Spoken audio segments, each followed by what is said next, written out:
So ayun guys, good morning, at sa video na ito ay makikita nyo nga guys na naghahabulan yung mga goldfish. Ang reason po kasi niyan kasi yung humahabol is male and then yung hinahabol is female na pwede na pong mag-drop ng eggs.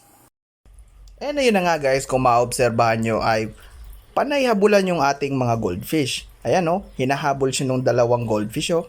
Ayaw talaga tigilan at panay sunod ng mga goldfish doon sa isa pang goldfish. And ayun na nga guys, sasabihin ko yung reason kung bakit nila ito ginagawa. At naghahabulan nga po pala ang mga goldfish natin kasi ito ang sign na maaari na silang mag-breed.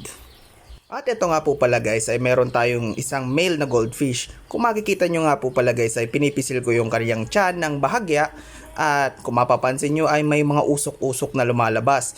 Yan po ang kanyang similya. Paalala nga po pala sa mga manonood, hindi po natin sinasaktan ng isda at marahan po natin na pinipisil ang kanyang tiyan.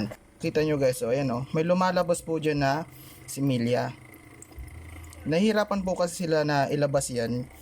Kaya po ayun, kailangan nyo po silang tulungan. So ayun guys, kung mapansin nyo nga ay ayan, kumakain na nga po sila dyan sa baba. Ayan, tsaka hindi na sila masyado naghahabulan. Ginagawa ko po kasi yung method na ganun kasi nung nakaraan ay mayroong namatay na goldfish dahil sa kakahabulan nila. Nagiging sobrang aggressive po ng mga males. Pwede nyo naman po yung gawin na kunyari male lang yung aalisan nyo ng similya or papalabasin nyo lang yung itlog ng female, pwede na pong gumana yun. So ganun po dapat ang inyong gawin kung sakaling nakita nyo naghahabulan ng husto yung mga goldfish nyo. Yun po kasi yung isang identification na yung isa is female na malapit na mag-lay ng egg, tapos yung mga humahabol sa kanya is mga male.